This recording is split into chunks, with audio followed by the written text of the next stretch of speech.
Hello, आप सभी का बहुत बहुत स्वागत है मेरे इस चैनल पर। मेरे सामने आज मेरे साथ हैं श्री सत्यजीत सिंह अतवारा जी।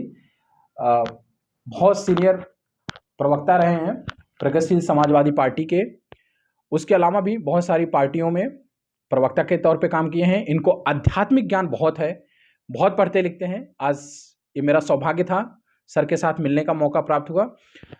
अतवारा जी, आज के दौर में जैसा कि आप देखते हैं कि दुनिया में लोगों के पास बहुत सारी चीज़ें हैं, बट उसके बावजूद भी सबके पास पैसे भी हैं, बहुत सारी भौतिक सुख सुविधाएं भी हैं। इसके बावजूद भी इंटरनली अगर आत्मिक तौर पे देखें तो मुझे नहीं लगता है कि 100 में से 10 आदमी भी एक्चुअली में खुश हैं।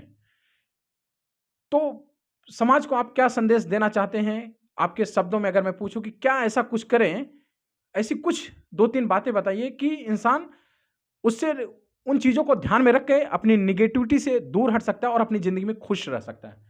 बहुत अच्छा प्रश्न रहा आपका। देखिए, 2 बातें हैं, स्पष्ट कर दूं मैं यहाँ पर कि ईश्वर की कृपा जिस व्यक्ति के ऊपर होगी, वो संसार में खुशी रहेगा, सुखी रहेगा, दोनों बातें हैं। और ईश्वर की कृपा के साथ स्वयं की मेहनत। अगर आप ये सोचें कि ईश्वर की कृपा प्राप्त करके ही हम केवल खुशी और सुखी रह पाएंगे, तो हमें लगता है कि ऐसा नहीं होगा। स्वयं की मेहनत भी सबसे महत्वपूर्ण है, जिसको हम कर्म कहेंगे, गीता में कहा गया है। तो कर्म तो सबसे बड़ी चीज़ है। जब आप कर्म करेंगे तभी ईश्वर की कृपा आपको प्राप्त होगी। अगर कर्म नहीं करेंगे तो ईश्वर आपसे प्रसन्न क्यों होगा? जब ईश्वर नहीं प्रसन्न होगा तो आपके अंदर प्रसन्नता कैसे आएगी, खुशी कैसे आएगी? और फिर देखिए, हम प्रार्थना करते हैं, हम तो वैसे भी पूरे जगत के लिए प्रार्थना करते हैं। हम कहते हैं कि सर्वे भवन्तु सुखिनः, सर्वे सन्तु निरामया और सर्वे भद्राणि पश्यन्तु मा कश्चित् दुःखभाग् भवेत्। सभी लोग सुखी हों, सभी निरोगी हों, सभी शुभ ही शुभ देखें, किसी को किसी प्रकार का दुःख और कष्ट ना हो। ये मेरी तरफ से परमपिता परमेश्वर परमात्मा से प्रार्थना रहती है। और मैं मानता हूँ कि इस प्रार्थना को अगर आप दूसरों के ऊपर भी, जैसे आप बैठे अपने घर पे, तो जब आप पूरी प्रकृति में, पूरी यूनिवर्स से प्रार्थना करते हैं दूसरों के लिए, तो उस दूसरों की प्रार्थना में अपनी प्रार्थना समाई होती है। इस एक ब्रह्मांड के आप, उस बड़ विराट ब्रह्मांड के आप अंश हैं। तो जब ब्रह्मांड दुरुस्त रहेगा, पृथ्वी दुरुस्त रहेगी, लोग दुरुस्त रहेंगे, तो जाहिर सी बात है कि आप भी दुरुस्त रहेंगे। तो मेरा अपना ये मानना है कि सर्वे भवन्तु सुखिनः का जो भी वाक्य है, ऋषियों का जो गायन है, इस गायन को आप हमेशा याद रखें और दूसरों के लिए प्रार्थना करते रहें। और ये मान के चलें कि पूरी पृथ्वी ही, वसुधैव कुटुंबकम की बात जब आती है तो कहा गया है, एवं निजः परो वेद गणना लघु चेतसाम उदार चरिता नाम तु वसुधैव कुटुंबकम। सारी पृथ्वी ही हमारी वसुधा है, कुटुंब है। तो ये पूरी वसुधा, ये हमारी जब कुटुंब है, हमारा परिवार है, तो हम पूरे परिवार की खुशी के लिए क्यों ना कामना करें। और दूसरी सबसे बड़ी बात है, आपका प्रश्न बड़ा महत्वपूर्ण रहा। प्रश्न महत्वपूर्ण है, इसलिए इस बात को मैं जोर ये दूंगा कि अंतर अनुभूति, जब आपके अंदर अंदर की ऊर्जा प्रकट होती है तो खुशियां वहीं से पैदा होती हैं। आप अगर बाहर ढूंढेंगे कोई खुशी, तो बाहर नहीं मिलेगी। बाहर क्यों नहीं मिलेगी? बाहर कुछ है ही नहीं। जो आपके अंदर है, दरअसल वही प्रकट होकर के बाहर आता है। सारी खुशी, सारा ब्रह्मांड आपके अंदर समाया हुआ है। चूंकि सारा ब्रह्मांड आपके अंदर समाया हुआ है, तो अंदर से ही कुछ कुछ खुशी को हम बाहर निकाल सकते हैं। और जिस दिन ये कला आप निकालना सीख जाएंगे, जिस दिन ये आप जान जाएंगे कि अंदर की खुशी को बाहर कैसे प्रकट किया जाए, उस दिन संसार में मेरा अपना मानना है कि आप कभी दुखी नहीं रह सकते हैं।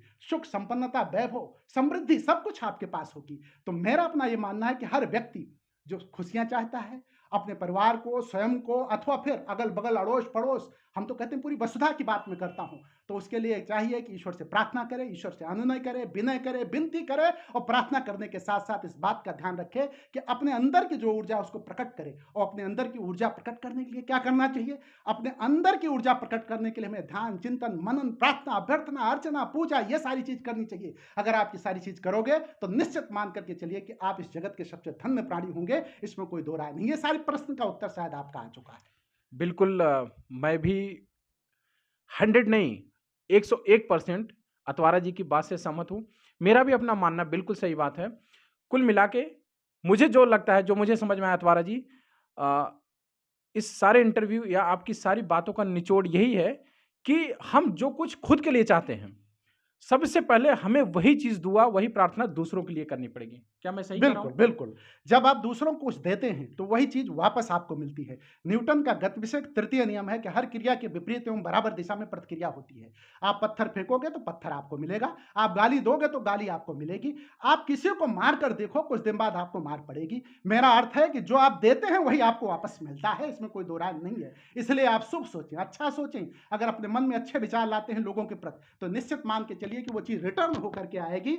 जो आप देंगे, वही आपको मिलेगी। संसार और प्रकृति का यही नियम है। इस नियम को आप क्यों नहीं मानते हैं? प्रकृति के संरक्षण में, प्रकृति के बीच में आप आनंदित होकर के जीवन यापन करें। यही मेरा आपसे अपील है, मेरी अपील है। और इस अपील को अगर आप मानते हैं, तो निश्चित मान के चलिए कि आप सुख और समृद्धि आपके अंदर रहेगी, क्योंकि आपके अंदर ही सुख समृद्धि है। तो जब आपके अंदर है, तो क्यों नहीं उसको प्रकट कर लेते हैं? और जिस दिन प्रकट कर लेंगे, मैं मानता हूं, देखिए, यातना, विक्षिप्त, तमाम पीड़ा, दर्द, दंश, ये सारी चीजें व्यक्ति स्वयं झेलता है। जिस दिन आप दर्द, दंश, यातना, पीड़ा जो भी है, उसको आप मान लें कि है ही नहीं, इसलिए नहीं है कि आपके अंदर कोई व्यक्ति ऐसा हमें बताइए जो सोचता है कि मैं गरीब रहूं, कोई व्यक्ति ऐसा आप बताइए जो सोचता है कि मैं इस स्थिति में रहूं कि मुझे पीड़ा मिले, दुख मिले, तकलीफ मिले, दर्द मिले। हमें लगता है दुनिया का कोई ऐसा व्यक्ति नहीं होगा जो दुख, दर्द, तकलीफ के बारे में सोचता हो।